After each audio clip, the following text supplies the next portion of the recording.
Hello po sa ating mga 1AIS4, 1AIS5, 1AIS6, and 1SEDSOC 3. So ito po ang ating continuing lesson sa Living in the IT Era. So ito po ang ating lecture 2 ng Living in the IT Era po.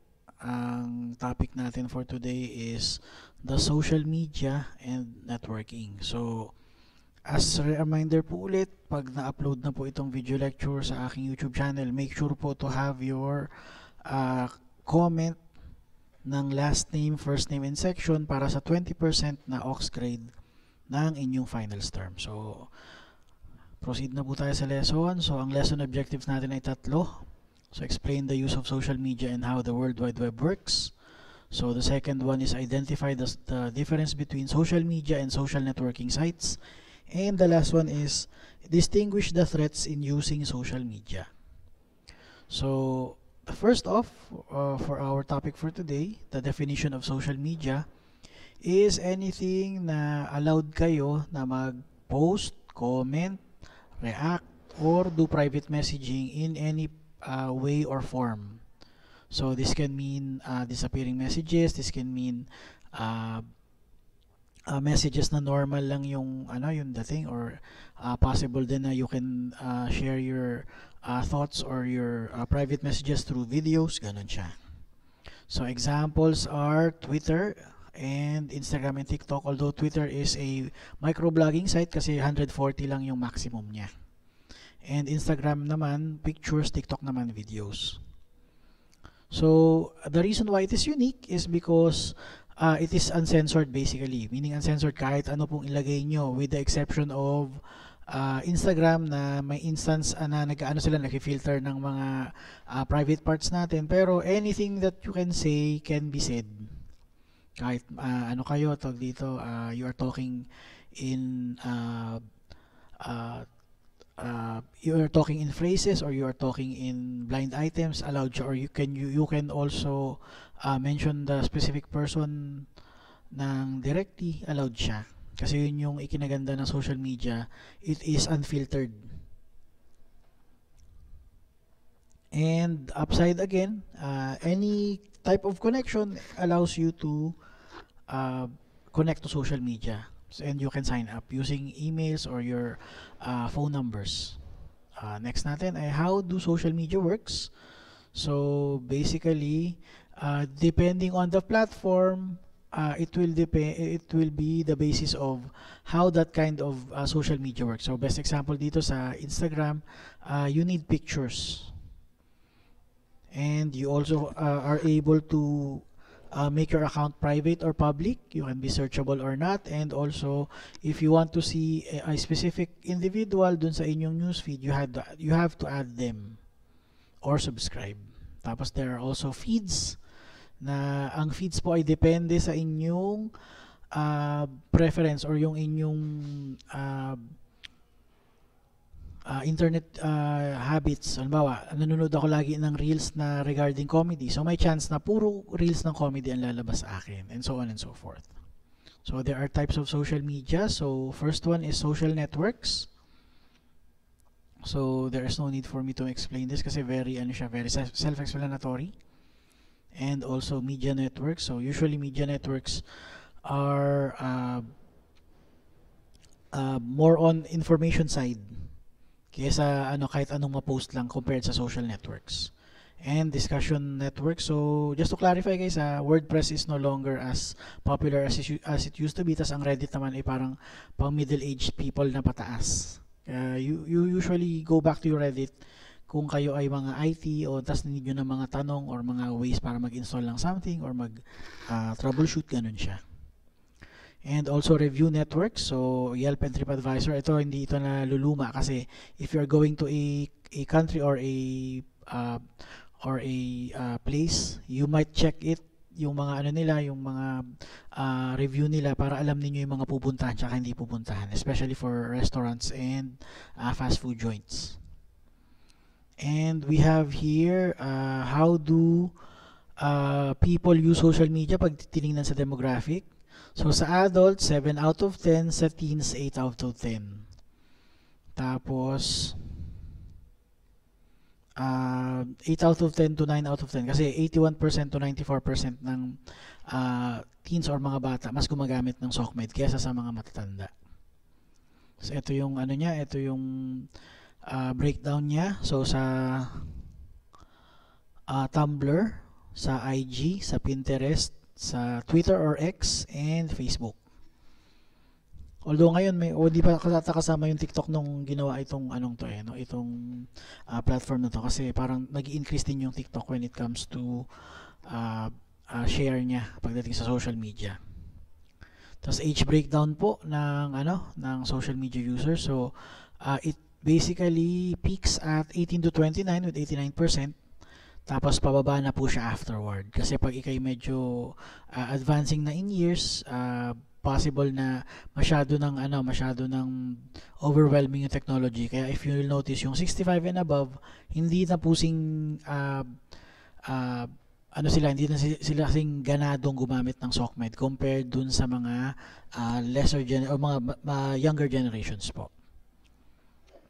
And I have here the pros and cons of social media. So I'm hoping po na if ever there are items na sa ating quiz na kasama dito, you might want to pause this and take down notes para pag kayo ay nagsasagot na mababalik-balik nyo siya. Kasi ito na po ang last na activity natin na we will stay at 45 minutes. Yung susunod natin ay lesser na, so around 30 minutes na lang po yung mga next natin. Okay, tapos social media platforms there are also differences here. So if you notice, ayan po.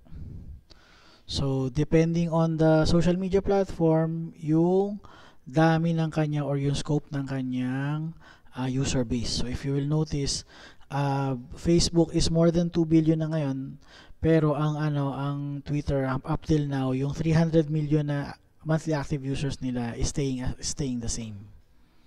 Tapos ganun din naman po sa Instagram, sa Pinterest, and Snapchat. Although ang Snapchat, if I'm not mistaken, hindi siya ganun nag-click sa atin. Sa ibang bansa lang siya nag-click. Next natin po, what is a social network? So, basically, a social network is also known as a virtual community.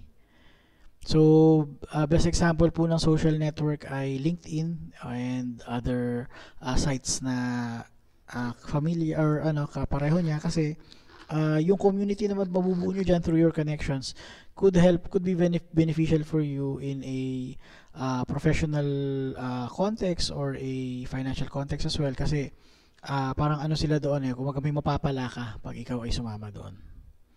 So we have here the different social networking sites. So first one is Classmates. Second one is DeviantArt. Third one, syempre, so Facebook pa rin po. Fourth is Google+. Although, just to clarify guys, parang shutdown na ata ito. Wala nang Google+. And Mastodon po.